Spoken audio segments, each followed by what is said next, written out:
KS Prasad గారు secretariat లో జగన్మోహన్ రెడ్డి కూబట్టుకున్నారని చెప్పేసి కూడా ఒక చర్చ నడుస్తా ఉంది. ప్రభుత్వం ఏం నిర్ణయం తీసుకున్నా కూడా జగన్మోహన్ రెడ్డి తాడేపల్లి ప్యాలెస్ కు తెలుస్తా ఉంది అని చెప్పి కూడా మాట్లాడుతున్నారు. వాళ్ళకేమో బదిలీల ప్రక్రియ కూడా జరిగే అవకాశం కూడా చర్చ నడుస్తా ఉంది. ఏం చెప్తారు సార్? కోవట్లు ఉన్నారా ఇప్పటికీ? మీ డౌటా?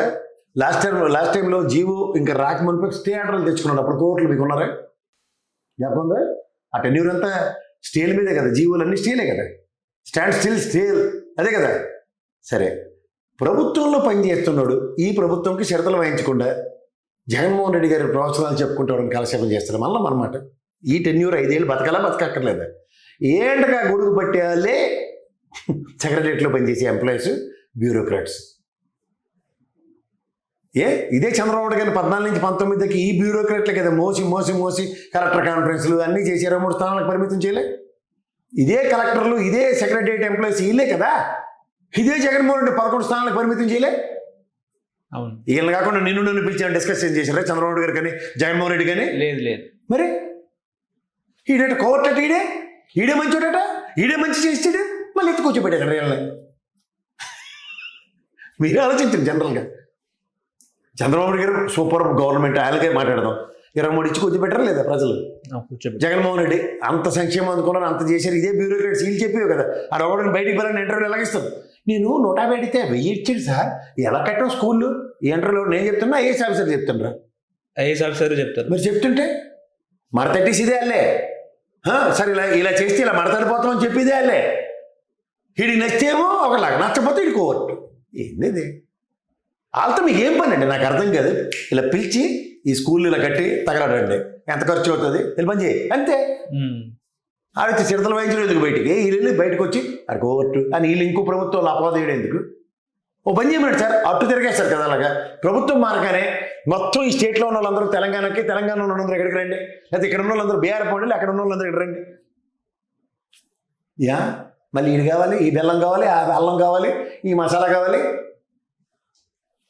నెక్స్ట్ మా గవర్నమెంట్ వస్తుంది, మళ్ళీ నేను తెచ్చుకుంటాం. ఈ ఊర్లో తగడలు పడుతుంది.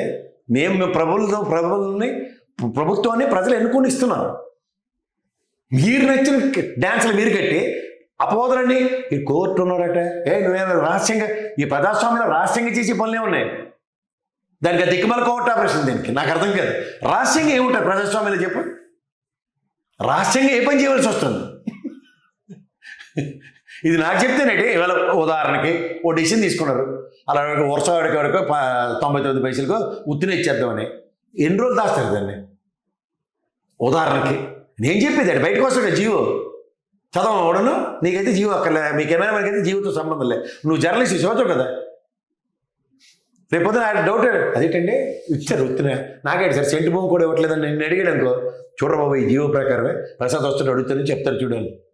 ఇది ఇందులో తగరాలు పడవలసింది ఏముంది? ఇది వెళ్ళి జగన్మోహన్ రెడ్డికి వరుసవాడికి ఇచ్చారట. ఎవడికి? అలా కరేడులో రైతులు ధర్నా రోడ్డు మీద చేస్తుంటే జగన్మోహన్ రెడ్డి సంఘీభావం ఇస్తారట. పాదయాత్ర చేసినప్పుడు మీరే కదా పొలిట్ బ్యూరో మెంబర్లు అందరూ కూర్చొని ఏం ఎఫెక్ట్ ఉండదు. నెక్స్ట్ గవర్నమెంట్ మాదే అంటే రాజశేఖర్ మడతెట్టేసాడు, జగన్మోహన్ రెడ్డి మడతెట్టేసాడు. అన్నిటికన్నీ మీరే డెసిషన్ కంక్లూజన్లు మీదే ఉండి ఇందులో కోర్టులు ఎవరు? ఇంటెలిజెన్స్ వాళ్ళు చెప్తారు సార్, అలా పెరిగి వస్తుంటారు సార్ ఆయనకి జనాలు, మా సైడ్ రెస్పాన్స్ ఉంది సార్. అప్పుడు ఇష్టమే, మడతడిపోయిన తర్వాత కూడా ఇష్టమే. ఎవడు ఇందులో కోర్టులు ఉన్నారా? జగన్ మనుషులు ఉన్నారా? మళ్ళీ మనమాట సార్ 5 సంవత్సరాలు ముఖ్యమంత్రి చేసినాడు. ఎవడైనా ఐఏఎస్ ఆఫీసర్లు డెరాడూన్ వెళ్ళి నేను ఈయన తీసుకొచ్చి ఇక్కడ పెట్టుకున్నాను అన్నది ఎవరికైనా జరుగుతుందా? ఇదే చంద్రబాబు గారు 14 సంవత్సరాలు, ఇప్పుడు 15 కంప్లీట్ అయ్యాయి. ఎంతమంది ఐఏఎస్ ఆఫీసర్లు తెచ్చాను ఎత్తికెట్టుకున్నాడు చెప్పమనండి? అవుతుంది? అడగండి సరే. అవుతుందని చెప్పనండి, మేము దాని మీద బాగా మాడవచ్చు. ఎవరికైనా ఒక చిన్న కులం ఎడ్జ్ ఉంటుంది, ఉంటుందా? ఎవరికైనా ఒక అడ్మినిస్ట్రేషన్ మీ దగ్గర, నేను మా పాత బాస్ సూపర్ సార్ అని మీరు చెప్పరు? ఎగ్జాంపుల్ చెప్తున్నా. ఇప్పుడు కొత్త బాస్కి పాత బాస్కి కంపేర్ చేస్తారా చేయరా? మీరు చేస్తాం సార్. అదే జరుగుతుంది వ్యవస్థలో. ఆ 10 years నాకు బాగుండేది రా, మంచి పోస్టింగ్ పడింది, బాగా బాగుంది అని. మరి ఏవి వెంకటేశ్వర జగన్మోహన్ రెడ్డి గారు నాన్న రాజశేఖర రెడ్డి ఉన్నప్పుడు కడప కూడా చేసిండు కదా. మరే అప్పుడు ఇష్టమే, ఇప్పుడు కష్టం. ఇవన్నీ మాట్లాడవలసిన విషయాలు చాలా ఉంటాయి. అంచేత అవసరార్థం అనుగుణంగా వాళ్ళకి కావాల్సినట్టు వాళ్ళు మలుచుకుని చేసే చుచుంబరి రాజకీయాలు దయించి పక్కన పెట్టి వ్యవస్థని వ్యవస్థగా గుర్తించండి, వ్యవస్థ పనిచేయనివ్వండి.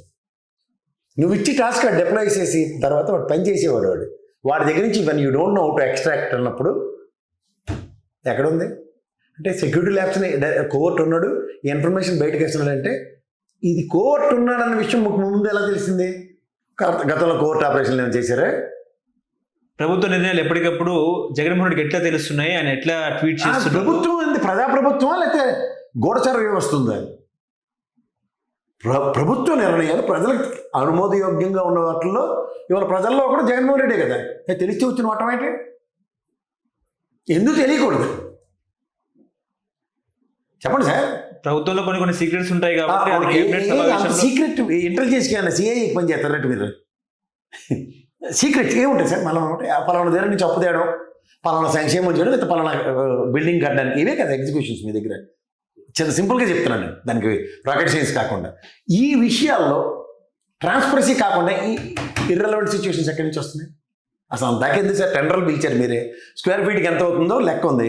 రియల్ ఎస్టేట్ అంటే ఎవరికి జల టకేలను కొట్టినా ఎరా నీకు ల్యాండ్ ఇస్తే కంపల్లో కొడతావా, నీళ్ళు తోడుకుంటావు అంటే నేనే తోడుకుంటాను సార్ కంపలు. కానీ ప్రభుత్వం 39 కోట్లు ఇస్తే అదేమో రాకెట్ సైన్సే? నాటి విశ్లేషకుడు నేను జర్నలిస్టు ప్రశ్నించకుండా కూర్చుంటావా? చెప్పండి. ప్రశ్నిస్తాం. ఉండండి, మీరు నేను డబ్బులు ఇచ్చి ఒక అపార్ట్మెంట్ బుక్ చేసుకున్నాం. ఇప్పుడు కరోనా ముందున కడుతూ ఉన్నాడు.